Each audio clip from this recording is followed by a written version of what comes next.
माझे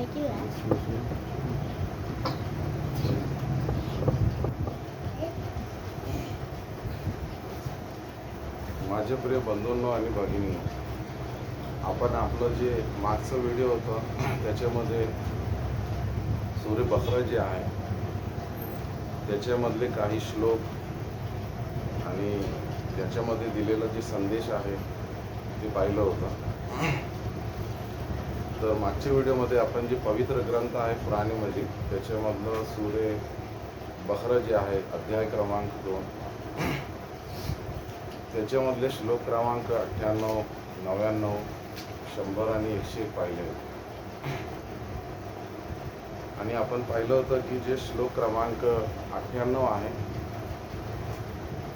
ते आपल्याला सांगतो की ईमान जे आहे ते पूर्णपणे स्वीकारण्याचे नाव आहे, आपल्या सोयीप्रमाणे निवडण्याचे नाव नाही. त्याच्यानंतर आपण पाहिलं होतं की जे श्लोक क्रमांक 99 आहे त्याचा संदेश आहे की सत्य स्पष्ट आहे पण आपल्या मनावर पडदे आहे.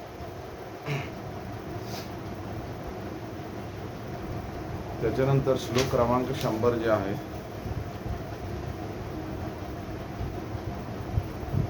तो आपल्याला शिकवतो धैर्य व प्रामाणिकपणा शिकवते.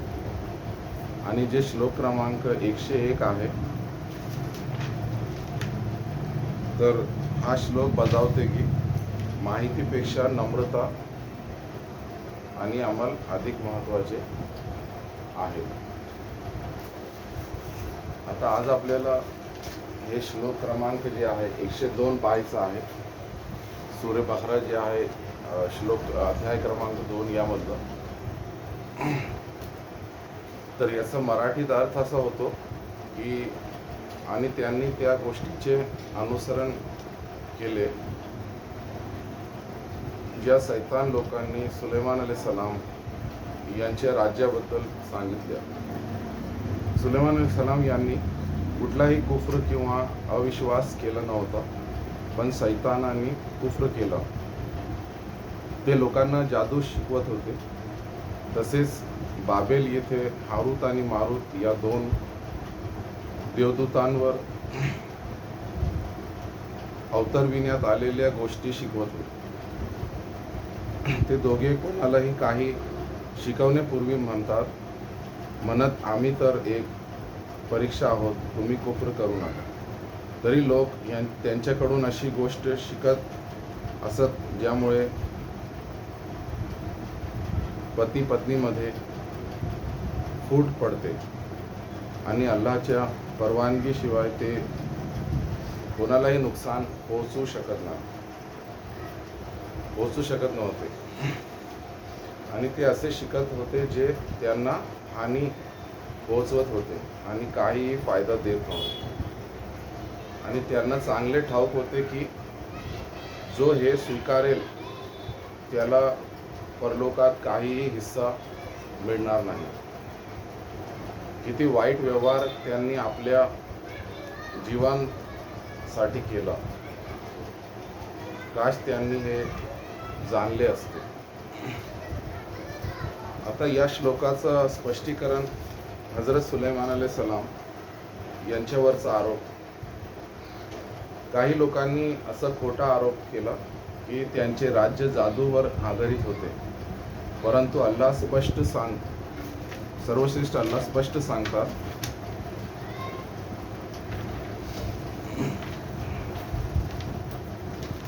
सुलेमान अलैहिस्सलाम यांनी कुफ्र केला नाही.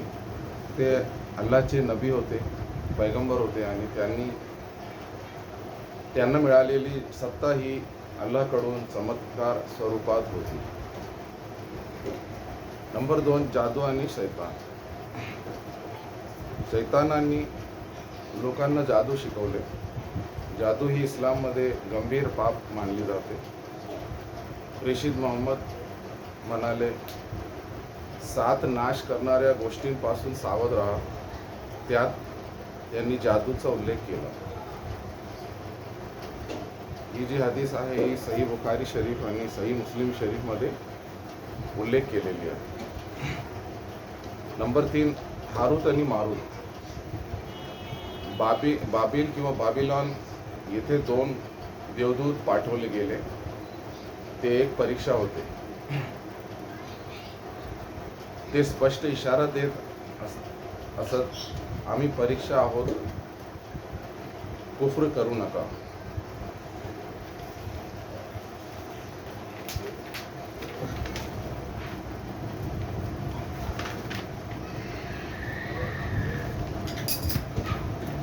म्हणजे जादू शिकवणे ही श्रद्धेची कसोटी होती. सहाब्यांच्या जीवनातील घटना या श्लोकाशी जी निगडीत आहे. तेव्हा प्रेषित मोहम्मद यांच्यावर जादू करण्यात आली. जेव्हा प्रेषित मोहम्मदवर जादू करण्यात आली तेव्हा अल्लाहने त्यांना सूरे अल फलक आणि जे अध्याय क्रमांक म्हणजे सूरे अल अन्नास आहे त्याच्याद्वारे त्यांना शिफा दिली. हे दाखवते की उपचार कुरानद्वारे अल्लाहवर पूर्ण विश्वास. सहाबा कधीही जादूगरांकडे जात नसत. आता या श्लोकाचा आजच्या जीवनाशी काय संबंध आहे? आजही जादू टोना, ताईत, अंधश्रद्धा किंवा पती पत्नीच्या वादांना जादू कारण मानणे, लोकांचा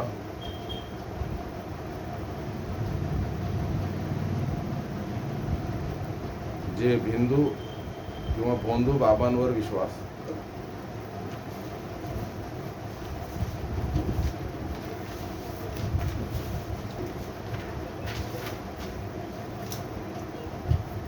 हा श्लोक आपल्याला शिकवतो की नुकसान आणि फायदा फक्त अल्लाहच्या परवानगीने.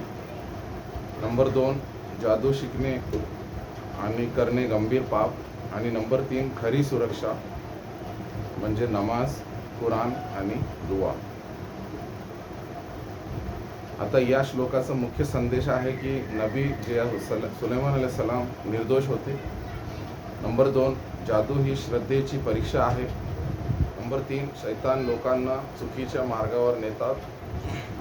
नंबर 4, परलोकातील यशासाठी श्रद्धा आणि आज्ञापालन आवश्यक आहे. आणि शेवटी आपण एवढंच म्हणू शकतो की जे ज्ञान अल्लापासून दूर नेते ते खरे ज्ञान नाही. तर अशा प्रकारे या श्लोकात हा संदेश दिलेला आहे. मी आशा करतो की तुम्हाला या व्हिडिओमधून काही शिकायला मिळालं असेल. चॅनलवर तुम्ही नवीन असाल तर चॅनलला सबस्क्राईब करून टाका. चॅनलचं नाव आहे आओ कुरान समझे. तर पुढचे जे श्लोक आहेत, पुढचे श्लोक आणि त्यांचा अर्थ आणि संदेश आपण पुढच्या व्हिडिओमध्ये पाहू. आज आपण इथे थांबू.